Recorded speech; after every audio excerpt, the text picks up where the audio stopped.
ختم نبوت تاجدار ختم نبوت زندہ باد زندہ باد. بسم اللہ الرحمن الرحیم. تاجدار ختم نبوت. اللہ تبارک و تعالی جل وعلا کی لامحدود حمد و ثنا کے بعد آقا علیہ الصلوۃ والسلام، آپ کے والدین کریمین، آپ کے اہل بیت اطہار، آپ کے صحابہ اکرام صحابیات پہ لامحدود درود و سلام کے نذرانے پیش کرنے کے بعد دعا ہے مالک کریم آج کی یہ خوبصورت بزم جو آل نبی اولاد علی حضور مسلم امت استاد العلماء حضور قبلہ سید حسین الدین شاہ صاحب دامت برکاتہم العالیہ آپ کی دعوت پہ منعقد ہے نبی علیہ السلام کی ختم نبوت کے تحفظ کے لیے. خطاب ابھی آپ کے سامنے جگر گوشہ ہے امیر المجاہدین اکثر امیر المجاہدین صاحبزادہ محمد انس حسین رضوی صاحب دامت برکاتہم العالیہ آپ خوبصورت خطاب فرمائیں گے. میں بس اتنی سی بات کرنا چاہوں گا، جب 2 دن قبل قبلہ شاہ جی کا پیغام مفتی صاحب نے فون پہ پیش کیا اور حضور قبلہ سید حبیب الحق شاہ صاحب کی بات بھی کرائی، میں ساتھ تھا.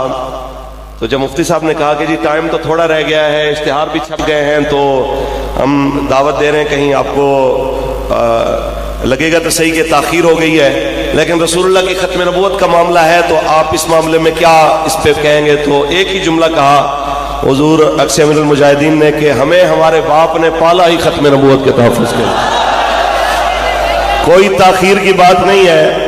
آپ کہتے ہیں 2 دن رہ گئے، آپ 2 گھنٹے پہلے بھی کہتے ہیں تو ہم رسول اللہ کی ختم نبوت کے لیے آپ کے سامنے حاضر ہیں. تو ہم یہاں پہ تمام علماء کے سامنے مجھ سے ہر لحاظ سے بہتر یہاں سارے لوگ تشریف فرمائے ہیں. ایک ہی مدعا ہے، ایک ہی مقصد ہے. ایک تو آج یوم تکبیر تھا، ہم اس بات پہ حیران ہیں کہ جو بم نہ کشمیر بچا سکا، نہ قبلہ اول بچا سکا، نہ غزہ کے مسلمان، نہ رفح کے مسلمان بچا سکا. میں حیران ہوں کہ اس پہ خوشیاں کس چیز کی منا رہے ہیں. ضرور خوشیاں منائیں، لیکن اس کے لیے اس سے کام بھی لیں جس کے لیے بنایا گیا ہے. اور اگلی بات، جو پاکستان کے مامے چاچے ہیں ان سے لے کے پاکستان کی عدلیہ کی کرسی پہ بیٹھنے والے، میں چیف جسٹس صاحب سے کہنا چاہوں گا کہ اقلیت کی دیواروں کو تھوڑی سی خراش آ جائے، ان کو تھوڑا سا جناب حرارت مل جائے. آپ اپنی بیوی سمیت جڑا مالا پہنچ جاتے ہیں، آپ کو بڑی تکلیف ہوتی ہے، کہتے ہیں میرا دل خون کے آنسو رو رہا ہے، اور آپ کی آنکھوں کے سامنے آپ کی ناک کے نیچے رسول اللہ کی ختم نبوت پہ ڈاکہ ڈل جائے اور آپ کو پتہ بھی نہ چلے. میں اس پہ بس اتنا کہنا چاہوں گا کہ یاد رکھیے کہ آپ کھاتے اس ملک کا ہے جو کلمے کے نام پہ بنا ہے، جو رسول اللہ کے نام پہ بنا ہے، اور اسی کلمے کے نام پہ بنے ہوئے ملک کے اندر آپ کو اسلام سے چڑھ ہے، آپ کو ختم نبوت سے چڑھ ہے، آپ کو رسول اللہ کی عزت کے اوپر پہرا جو فیض آباد میں قبلہ امیر المجاہدین نے دیا، آج تک اس فیض آباد کے دھرنے سے چڑھ ہے. آپ کو ہمدردی ہے تو گستاخوں سے ہے، آپ کو جناب خوبیاں نظر آتی ہیں تو گستاخوں میں. جب کتے کو ہڈیاں اور جناب اعلیٰ چھچڑے اور جو کچھ بھی خوراک ہے کھائے وہ مالکوں کے در سے، اور پھر مالکوں کا قانون، وہ اسلام، وہ نظام مصطفیٰ، اس تمام کے اندر اس کو خطائیں نظر آئے، اور دشمن کی جناب اعلیٰ خامیوں کے اندر بھی اس کو خوبی نظر آئے. تو یاد رکھیے جب کتے کو اپنے مالک کی عطا کے اندر بھی خطا نظر آئے تو سمجھ لیجئے وہ چھچڑے کہیں اور سے کھا رہا یا کسی اور کے چھچڑوں پہ امید رکھ کے بیٹھا ہوا ہے. میں اس پہ بس ایک بات کر کے اجازت چاہوں گا، وہ یہ کہ میرے ایک دوست مولانا زوار قادری صاحب بات سنایا کرتے تھے کہ میں ایک بار جلسے پہ گیا تو ایک دیہاتی کتی کو باندھ کے نا اس کو جوتیاں مار رہا. تو میں نے کہا یار اس بے زبان کو کیوں مار رہے ہو؟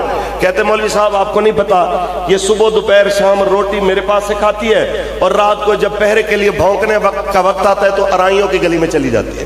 تو بات یہ ہے، یہ تمام بڑے سے بڑے عہدوں پہ بیٹھنے والے جس وقت کھانے کی باری آتی ہے اسی اسلامی جمہوریہ پاکستان کے بجٹ سے کھاتے ہیں، اپنی مراعات یہاں سے لیتے ہیں، ریٹائرڈ ہونے کے بعد بھی اپنی عیاشیوں کا سامان یہاں سے لیتے ہیں. لیکن جب یہاں پہ ہم کہتے ہیں کہ پاکستان کا مطلب کیا، دستور ریاست کیا ہوگا، تو کہتے ہیں یہ ایکسٹریمسٹ ہیں، یہ شدت پسند ہیں۔ چلو جی ہم تو ہو گئے ایکسٹریمسٹ، آپ بتاؤ آپ ایکسٹریمسٹ نہیں ہیں، آپ بتائیے جناب اعلیٰ رسول اللہ کی ختم نبوت پہ حملہ ہوا، آپ کی زبان کھلی؟ رسول اللہ کی شان میں گستاخی ہوئی، آپ کی زبان کھلی؟ جناب اگر چرچ کی دیواروں کو جناب دھواں لگے، آپ کو درد محسوس ہو، پاکستان میں کتنے واقعات ہوئے، قرآن جل گئے، کیا آپ کو درد محسوس ہوا؟ جب ایسی صورتحال ہو، بس اسی ایک شعر کے ساتھ بات ختم۔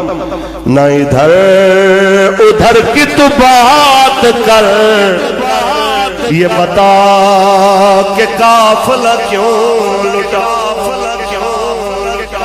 نہ ادھر ادھر کی تو بات کر، یہ بتا کہ قافلہ کیوں لٹا،